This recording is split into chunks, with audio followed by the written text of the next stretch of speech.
नमस्कार, आप देख रहे हैं दृष्टि न्यूज चैनल और मैं हूं आपके साथ साक्षी। चलिए रुक करते हैं आज की तमाम बड़ी खबरों की ओर।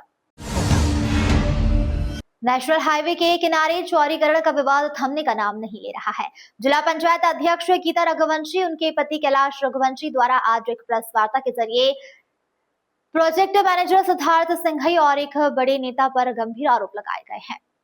उन्होंने निर्माण कार्य में घटिया गुणवत्ता का उपयोग करते, बड़े नेता के दबाव में आकर द्वेष भावना से काम करने और पूर्व में जिला पंचायत अध्यक्ष के नाते जिले में निर्माण कार्यों की गुणवत्ता पर सवाल उठाने और शिकायत करने की जानबूझकर मुझे परेशान किया जा रहा है।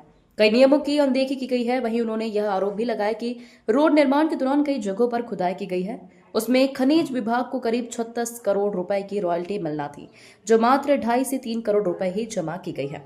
सरकार को करोड़ों रुपए के राजस्व का भी नुकसान किया गया है। उन्होंने NHAI के अधिकारी को तानाशाह बताया है। आज के पहले मुझे कभी आपसे प्रेस कॉन्फ्रेंस की आवश्यकता नहीं पड़ी, परंतु जब मैंने ये देखा कि नेशनल हाईवे के प्रोजेक्ट डायरेक्टर एक डिक्टेटर की तरह काम कर रहे हैं, मतलब वो अपने आप को ये जानते हैं कि मैं विदिशा जिले में जो NHAI के काम चल रहे हैं वो सभी जगह से अलग हैं। मैंने और जगह भी देखा है, वहाँ के डायरेक्टर जनता से आपस में सद्भावपूर्ण बात करते हैं मगर परंतु इनका वातावरण ऐसा है जैसे कि ये कलेक्टर से भी ऊपर है। और उसके पीछे मुझे कारण ये लगा कि ये दुर्भावनापूर्ण और प्रतिशोध के कारण काम कर रहे हैं। वो मुझे ऐसे महसूस हुआ कि जब मैंने मार्च 25 में जब आए और इनसे कहा कि साहब गांव की सड़कें 20-25 सड़कों की मेरे पास जानकारी है, सूची जो प्रधानमंत्री सड़क के ठेकेदारों का, नेशनल हाईवे के ठेकेदारों द्वारा प्रधानमंत्री सड़क और PWD की सड़कों को खराब किया जाए। तो हमने इनसे जानकारी मांगी तो इन्होंने जानकारी नहीं दी। दूसरा, हमने देखा कि इनके कई जगह पर काम बहुत घटिया स्तर के चल रहे थे, कहीं काली मिट्टी का उपयोग हो रहा था, पेपरों में भी उसकी काफी कुछ खबरें आई।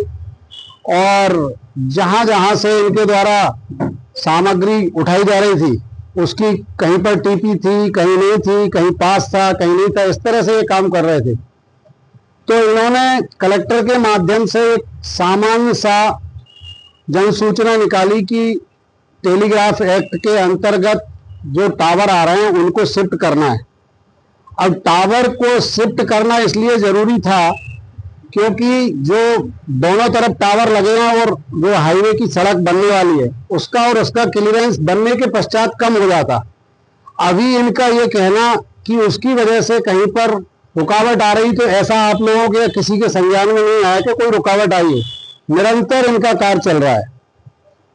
तो मैंने इनको सजेशन दिया था कि साहब मेरी ये जमीन जो खूंटी आपने गाड़ी है, अच्छा ये मई या जून में खूंटी गाड़ चुके हैं, जिस जगह इन्हें लेआउट लेना था वहां पर ये खूंटी स्थापित कर चुके थे, तब भी मैंने इनको नहीं रोका।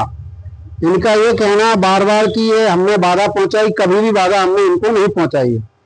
तो हमने इनसे ये कहा कि साहब आज विकल्प ये आ गए और केंद्रीय विद्युत नियामक आयोग का स्पष्ट गाइडलाइन है कि शहरों में हाईवे के पास नगर पालिका क्षेत्र में जहां की भूमि कीमती हो वहां पर आप मोनोपोल या अगर इसी टाइप का टावर भी लगाना है तो इसका बेस छोटा होता है, सेम टावर लग जाता है, तो आप वहां कर लें।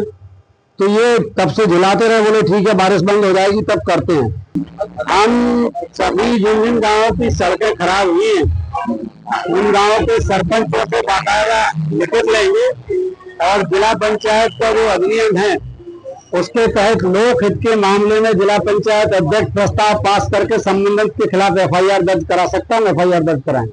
मेरे को सबसे बुरा तो ये लगा कि जब मुझे तहसीलदार ने 7 तारीख को नोटिस दिया और गलत नंबर का दिया, तो मैंने SDM महोदय को फोन पर ये बोला कि साहब ये इन्होंने मुझे जिस नंबर पर लेआउट दिया उसका नोटिस आज तक नहीं दिया है, तो मेरा सामान्य नागरिक की तरह ये फर्ज बनता है कि आप मुझे उस नंबर का नोटिस दें, क्योंकि कई जगह हम देख रहे हैं कि राजस्व का नोटिस नहीं होने से कई के किसानों के खेतों में सड़कें डली हैं और उन्हें मुआवजा नहीं मिला है, आज तक परेशान है।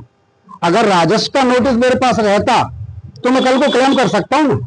तो मैंने इसीलिए SDM महोदय से बात की, तो उन्होंने कहा कि नहीं आप जाइए, हम अभी काम नहीं कर रहे हैं, हम बाकायदा उसका मेजरमेंट करेंगे, सब करेंगे, फिर देंगे। वो पता पड़ा कि एसडीएम महोदय वहां पर पुलिस लेके पहुंचे हुए। मैंने वास्तव में आगे की रणनीति, आगे आम नागरिक को परेशान ना हो, मैंने आपके पेपर के माध्यम से पढ़ा कि वो कह रहे हैं कि हाईवे से 36 मीटर दूर पैराडाइज की जगह होना चाहिए। भाई यहाँ से आप सभी को 36 मीटर दूर करो ना, जो होटल है, मकान है, सबको तोड़ो, अकेले पैराडाइज की वो क्यों तोड़ रहे हो? और एक टावर ही क्यों शिफ्ट कर रहे हो? सबको शिफ्ट करो। मेरा कहना है कि सबके साथ समान काम करो ना आप।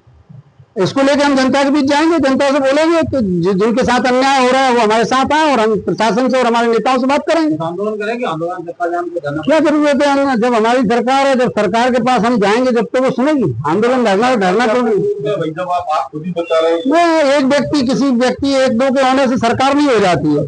सरकार तो प्रमुख सचिव को हम जाएंगे ना, हमने टाइम मांगा है उनसे, हम बताएंगे उनको बात। फिलहाल खबरों में इतना ही। तमाम खबरों के लिए बने रहिए हमारे साथ।